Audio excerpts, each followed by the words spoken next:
Hi everyone, welcome to another video tutorial of GGXLog. In today's video, we are going to discuss how to conduct a recording of a writing session. To do this, first of all, you need to go to Project and click on New. In this screen that you see, you have two purposes. The first one is, of course, to specify project settings, and the second one is to gather informant information and also get their consent. So if you look at the project settings, we have three types of projects. The first one is free writing, which would be the most common type of session that you would record. In this, you will get a text editor where you would write a particular text or compose a particular text. The next option is for translating a text. This allows you to load a source text on the screen while you translate that text in the translation text editor.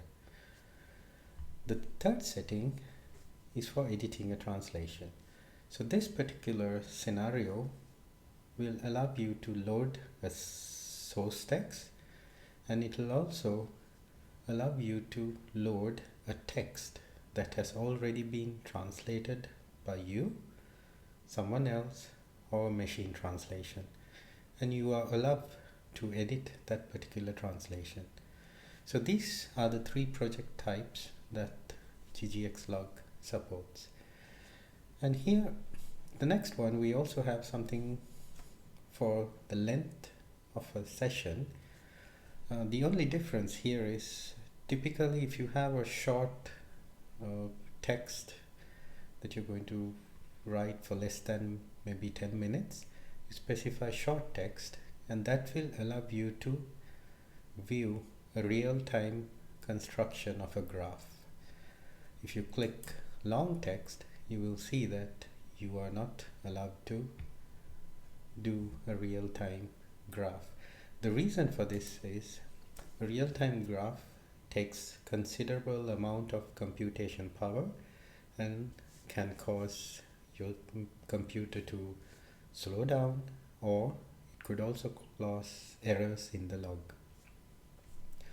So if you click yes, you will get a warning saying that this could cause errors in the log or requires a considerable higher amount of computation power.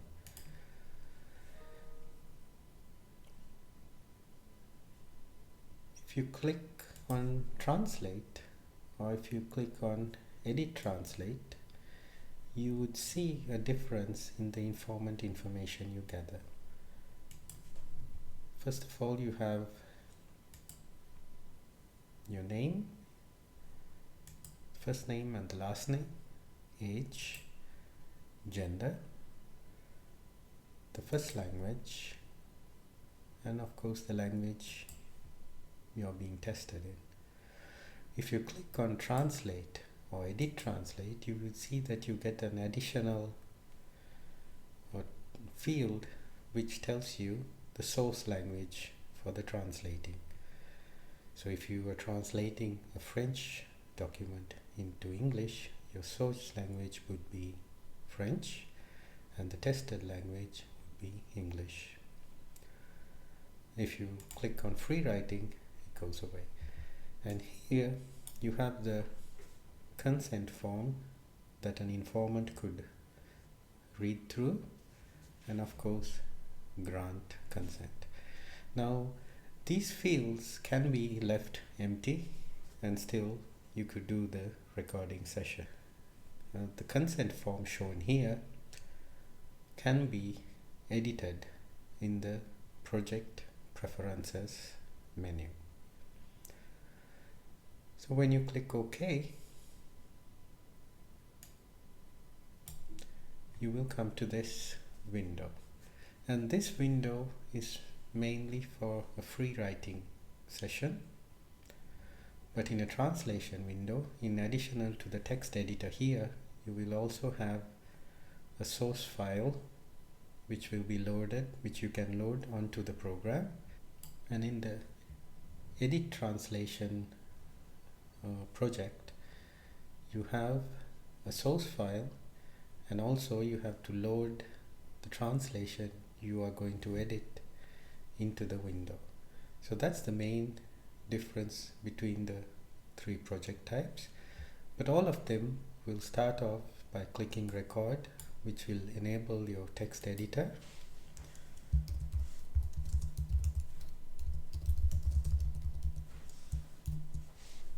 And when you're complete, you can of course stop and save, or if you want to pause the session, you can pause it and then you can start recording again.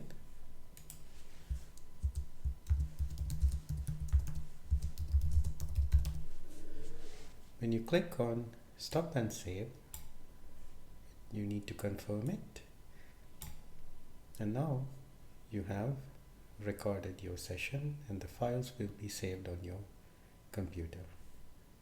That is it for today's tutorial. I will see you again in another GGXLog video tutorial.